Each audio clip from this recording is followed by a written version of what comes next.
Jaz verjamem, da marsikdo izmed vas že pozna center Vidim cilj. Gre za nekaj posebnega, o čemer bo več spregovoril tudi ustanovitelj, gospod Alen Kobilica, tako da ga lepo vabim.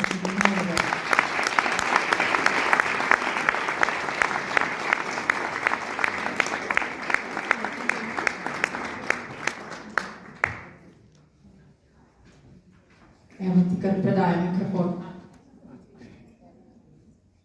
Hvala lepa. Hvala, Maja. A sem prav obrnen? Ja. Hvala lepa, Maja, še enkrat za predstavitev. Danes sem tukaj v dveh vlogah. Prva vloga je kot solastnik podjetja Indian Pipa, katerega lučke ste lahko probali in jih še vedno lahko danes tukaj zunaj na stojnici.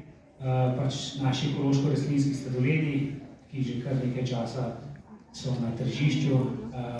Druga vloga, ki jo je omenila zdaj Maja, je pa bolj za srce in dušo, in sicer sem ustanovitelj centra Vidim cilj, preko katerega preko 100 otrok z različnimi razvojnimi specifikami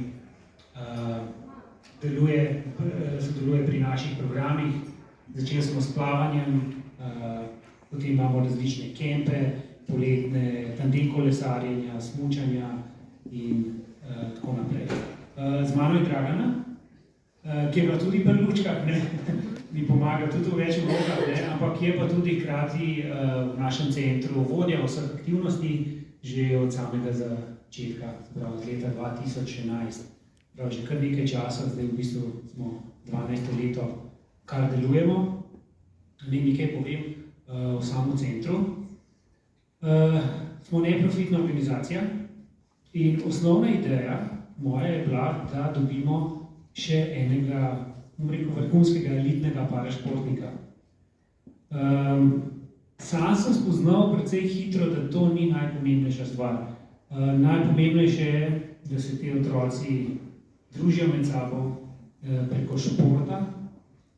Zaradi tega, ker šport izjemno dobro vpliva na samozavest, na samopodobo, konec koncev na zdravje, tako fizično kot mentalno, in pa prinaša v bistvu vse te moralna in etična načela, ki so nam v življenju zelo, zelo pomembna. Naš cilj, oziroma moj cilj je bil od začetka, da postanejo te otroci nekako soustvarjalci družbe, v kateri živijo, ne pa samo pasivni opazovalci, ki zahtevajo svoje pravice. Še to bi rekel, vse skupaj se je začelo tako, jaz sem pač reprezentant v parašportu, v Slovenskem paraolimpijskem komiteju, in precej hitro sem dosegel normo za plavanje, in ko sem prišel na to evropsko prvenstvo, sem ugotovil, da sem edini iz Slovenije.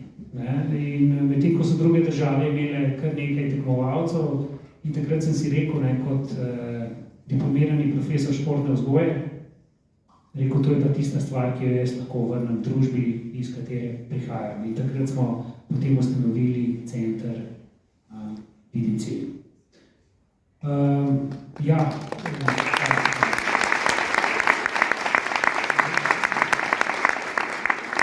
Najprej bi rad povedal, da želel bi se zelo zahvaliti podjetju doTERRA za podporo, za možnost tega, da predstavim naš center, in seveda tudi z njihove strani podpora temu našemu projektu.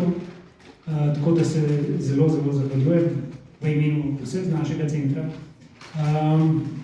Mislim, da se je odprla, to me bo Maja potem popravila, ampak možnost donacije, skratka nekje vključno z junijem, do takrat bo trajalo, in takrat se zaključi, da donacija bo namenjena programom plavanja, ki ga imamo skozi celo leto. Ne povem, da je plavanje najbolj redna zadeva pri nas, in sicer začeli smo z enim dnem na teden, sedaj plavajo otroci že vsak dan.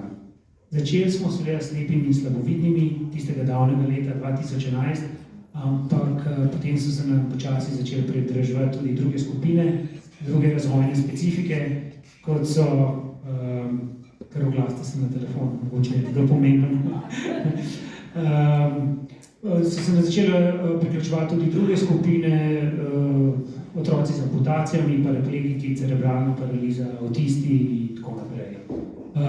Preko 100 otrok imamo, tako kot sem že povedal, in uporabljamo pač infrastrukturo, ki je na voljo, v glavnem plavamo v Tivoliju in pa, kot že rečeno, imamo kempe, tako smučarske kot poletne, skratka po Sloveniji. Otroci pa prihajajo iz cele Slovenije.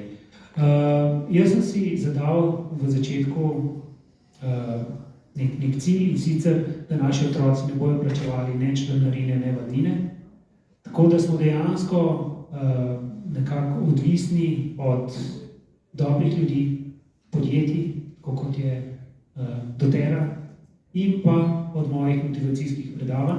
Namreč podjetja me najemajo za motivacijska predavanja, jaz odrekam honorarje, seveda želim pa donacijo našemu centru. In na ta način delujemo že, kot sem rekel, 12 let, zelo uspešno, in upam, da bomo z vašo pomočjo tudi še naprej. Jaz bi pa zdaj samo želel, da si tudi vsi ogledate en filmček, in sicer dokumentarni film v našem centru Vidim cilj, na smučarskem kempu skozi oči našega slepega fantka, Tadeja. In sicer gre tukaj za to, kako mu doživlja svet, česa ga je strah, česa ga ni, tudi pogovor med nama, 8-minutni filmček je, tako da, skratka, lahko rečem samo en stavek, smeh in solze. Tako da, izvolite si to ogledati, potem pa pridem nazaj in zaključim. Tudi klavir igra in podobne stvari. Potem, ko je ogromno otrok, ki imajo tudi doma precej šibko situacijo, socialno.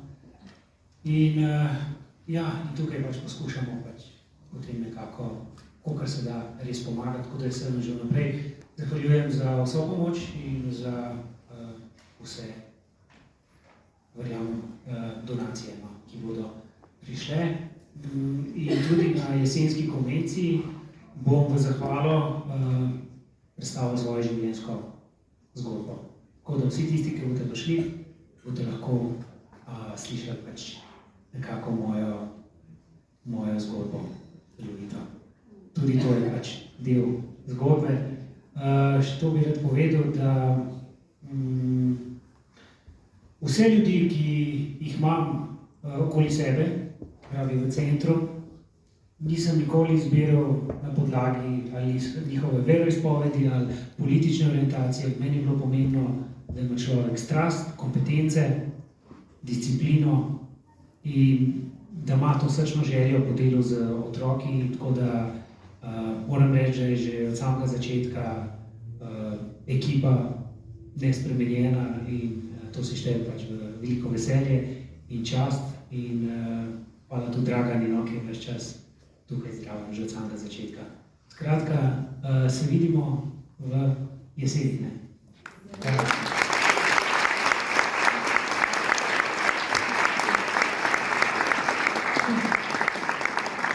Mislim, da ne rabim dodajati več besed, ker so slike besede Alana.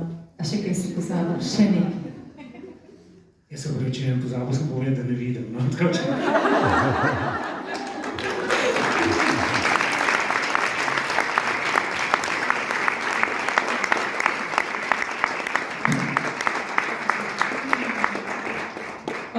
Tako da, jaz sem naštimala že in se vem, da je objavila ob 2, to je pred 1,5 tudi v našo člansko podporno skupino doTERRA Slovenija objava, kjer si boste lahko pogledali, sodelovali, delili po svojih močeh.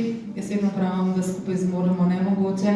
En tak lep podoben meč program je že za nami, tudi z Lunino vilo, ki ste danes tudi lahko zopet srečali tukaj, tako da verjamem, da vsi, ki pridemo skupaj, smo z namenom prišli skupaj, da srčno ustvarjamo še kaj več lepšega za nas vse. Tako, zdaj pa tisti del, ki vem, da ga vsi najbolj čakate.